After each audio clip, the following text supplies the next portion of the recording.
محترم سامعین اکرام، محترم بزرگوں، میری قوم کے نوجوان ساتھیوں، عزیز بچوں، اے غوث اعظم اور غریب نواز کی محبت کا دم بھرنے والوں، اے اللہ کے ولیوں کی محبت میں اپنا سب کچھ نثار یعنی قربان کرنے والوں، اے شہدائے کربلا و شہید اعظم سیدنا امام حسن و امام حسین علی مقام علیہ الصلوۃ والتسلیم کے نام پر مر مٹنے والوں، اور اے میدان محشر کی تپتی ہوئی دھوپ میں نبی کی شفاعت کے امیدواروں، اللہ رب العزت کے کروڑا احسان کہ اس نے ہمیں آج کے دن کے لیے حیات بخشی یعنی زندگی عطا فرمائی، اور اس پر ہم تماموں کی خوش نصیبی یہ ہے کہ ہمیں صحت اور تندرستی دے کر نماز جمعہ کے بہانے ماہ ذی الحجہ کی آخری جمعہ میں،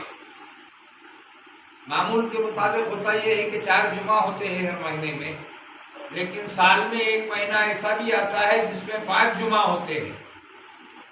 کیوں تو آنے والا مبارک مہینہ جو رہے گا وہ پنجتن پاک علیہ الصلوۃ والتسلیم کا رہے گا۔ تو الوداعی جمعہ جو ہو رہا ہے ماہ ذی الحجہ کا، ماہ ذی الحجہ کے الوداعی جمعہ میں ہم اور آپ خوش نصیب ہے۔ اللہ رب العزت نے اس ماہ مبارک میں یعنی اسلام کے سال کے آخری مہینہ یعنی 1443 ہجری کے آخری مہینے کی 12ویں مہینے کی آخری جمعہ یعنی 5ویں جمعہ میں ہم کو اور آپ کو شرکت کرنے کی توفیق عطا فرمائی۔ محترم حضرات،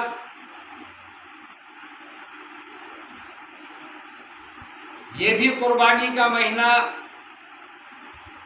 آنے والا نیا سال اور پہلا مہینہ ہوگا وہ بھی قربانی کا مہینہ۔ یہ قربانی اس ماہ مبارک میں جو قربانی پیش کی گئی ماہ ذی الحجہ میں، یہ قربانی حضرت سیدنا ابراہیم خلیل اللہ علی نبینا علیہ الصلوۃ والسلام نے اللہ کی رضا کے لیے، اللہ کو راضی کرنے کے لیے، اللہ رب العزت کے حکم کے مطابق اپنے ننھے منھے بیٹے حضرت سیدنا اسماعیل ذبیح اللہ علی نبینا علیہ الصلوۃ والسلام کو اللہ کی راہ میں پیش کر دیا۔ اللہ کو جب یہ ادا پسند آئی، سیدنا ابراہیم خلیل اللہ علی نبینا علیہ الصلوۃ والسلام کی یہ فرما برداری، یہ ایثار، یہ قربانی اللہ رب العزت کو ایسی پسند آئی کہ اللہ رب العزت نے حضرت سیدنا ابراہیم خلیل اللہ علی نبینا علیہ الصلوۃ والسلام کی عظیم قربانی کو ایک دمبے کی شکل میں حضرت اسماعیل ذبیح اللہ علی نبینا علیہ الصلوۃ والسلام کو جو تو وہاں سے ہٹا دیا گیا اور جنت الفردوس سے ایک دمبا پیش کر دیا حضرت جبرائیل امین علیہ الصلوۃ والسلام نے، اور وہ دمبا جو تو اللہ کی راہ میں حضرت اسماعیل کے نام پر ذبح ہو گئے۔ آپ لوگوں کو معلوم ہونا چاہیے کہ حضرت سیدنا ابراہیم خلیل اللہ علی نبینا علیہ الصلوۃ والتسلیم، انہی کے خاندان سے ہمارے آقا، ہم مسلمانوں کے غمخوار آقا، شافی محشر، ساقی کوثر، تمام جہاں کے لیے رحمت للعالمین بنا کر بھیجے گئے وہ مصطفیٰ جان رحمت محمد رسول اللہ صلی اللہ علیہ وسلم، اسی ابراہیم علیہ نبینا علیہ الصلوۃ والسلام کے خاندان سے آپ کا تعلق ہے۔ یعنی سلسلہ در سلسلہ اگر ہم اس پر جائزہ لیتے ہیں تو مسلمانوں بات یہ سمجھ میں آ رہی ہے کہ حضرت سیدنا اسماعیل علی نبینا علیہ الصلوۃ والسلام ہمارے آقا مصطفیٰ جان رحمت محمد رسول اللہ صلی اللہ علیہ وسلم کے دادا کے دادا کے دادا کے دادا ہے۔ سلسلہ نسب حضرت سیدنا ابراہیم علیہ نبینا علیہ الصلوۃ والسلام کا ہے، ہمارے آقا مصطفیٰ جان رحمت صلی اللہ علیہ وسلم کا، انہی کی نسب میں سیدنا امام حسین شہید اعظم علی مقام علیہ الصلوۃ والتسلیم کربلا کے دھرتی پر آنے والے مبارک مہینے کی 10 محرم الحرام کو اللہ کی بارگاہ میں پھر ایک قربانی پیش کر رہے ہیں، اور وہ قربانی یوں ہوئی جو حاجی حضرات حج بیت اللہ کے لیے جاتے ہیں انہیں معلوم ہونا چاہیے کہ اللہ رب العزت نے اپنے محبوب بندوں کی نشانیوں کو اپنی نشانی قرار دیا۔ ہم وہاں زمزم پیتے ہیں، وہ حضرت حجرہ اور حضرت اسماعیل علیہ نبینا علیہ السلام کی سنت ہے جو ہم کھڑے ہو کر پی رہے ہیں زمزم کا پانی۔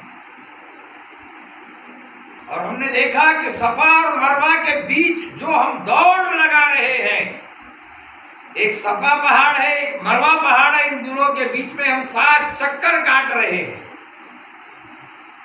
یہ اللہ نے اپنی نشانی قرار دیا حضرت حجرہ کی اس عظیم سنت کو،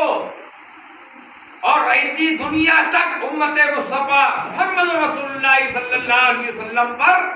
واجب الادا قرار دے دیا کہ تمہیں یہ ادا کرنا ہے تب تمہارا حج ہوگا، اس لیے کہ میری محبوب بندی حضرت حجرہ رضی اللہ تعالیٰ عنہ کی سنت ہے۔ حضرت حجرہ نے اللہ کی رضا کے لیے اپنا سب کچھ قربان کر دیا، جو پچھلے جمعہ میں آپ نے سنا تھا، وہ ایک عظیم ذبیحہ جو اللہ کی راہ میں حضرت اسماعیل ذبیح اللہ علیہ نبینا علیہ السلام کے ذریعے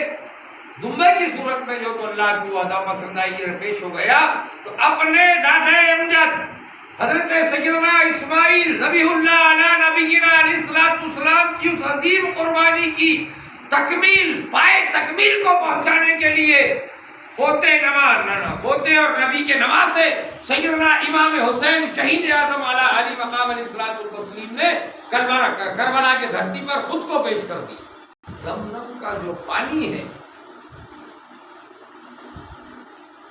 اگر پوری دنیا میں بھی وہ پانی جو تو ہم جو تو سپلائی کرتے ہیں مہیا کرتے ہیں تو زمزم کے کنویں کا پانی کبھی ختم نہیں ہوگا، کیوں تو جنت الفردوس سے اتارا گیا پانی ہے جو حضرت سیدنا اسماعیل علیہ نبینا علیہ السلام کی پیاس مٹانے کے لیے جو تو پیدا کیا۔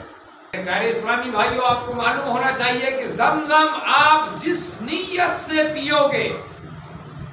اگر آپ نے یہ نیت کر لی کہ زمزم کا پانی ہم جو تو بھوک مٹانے کے لیے پیلیں گے، اللہ ہمیں بھوک نہ لگے، کھانے کی حاجت محسوس نہ ہو، اس نیت سے اگر ہم نے زمزم پی لیا تو ہمیں بھوک نہیں لگی۔ اگر ہم نے اس نیت سے وہ پانی پیا کہ یا اللہ میری تمام بیماریوں سے مجھے شفا کلی عطا فرما، تو ہماری تمام بیماریوں سے اللہ تعالیٰ اس زمزم کے طفیل میں ہماری بیماریوں کو دور کر دے۔ وہ عظیم تبرک ہمارے اور آپ کے لیے جو تو زمزم بن گئی۔ کربلا کے دھرتی پر نہر فرات اپنے ٹھاٹے مارتے سمندر کی طرح بہہ رہا۔ آنے والے مبارک مہینے میں جو قربانی پیش ہوئی اسلام کے نئے سال کے پہلے مہینے میں مسلمانوں، ہم نے ایک قربانی تو یاد کر لی لیکن وہ قربانی بھول گئے جو اسلام کے نئے سال کے جو تو 10 محرم الحرام کو ہم نے ادا کی تھی کربلا کے دھرتی پر، وہ قربانی ہم بھول گئے۔ نتیجہ ہوا کہ اللہ کی رحمت ہم سے روٹھ گئی، امتحان دینے کی ہم میں طاقت نہیں رہی، اللہ کی رضا کی شے میں ہے، یہ چیز ہمارے ذہن سے باہر ہو گئی۔ کربلا کا سانحہ جو پیش آیا وہ کوئی کہانی اور قصہ نہیں تھا، بلکہ وہ اس لیے پیش آیا تاکہ تم صبر و رضا کے دامن سے وابستہ رہو، اور صبر و رضا کے دامن سے وابستہ رہ کر کربلا کے شہیدوں کے نقش قدم پر چل کر اللہ کی رضا جوئی حاصل کرو۔ تکلیف میں جو تو ہم پیچھے ہٹ رہے ہیں، ذرا سی تکلیف اگر ہمیں ہو جاتی ہے تو ہماری ہمت نہیں بنتی کہ ہم مسجد میں پہنچے، اللہ کے حضوری میں سر و سجود ہو گئے۔ ہم نے آپ نے دیکھا سن 2019 2020 2021 میں ایک وبا پھیلی، ایک وبائی بیماری پھیلی، جان لیوا بیماری پھیلی جس کا نام کورونا تھا۔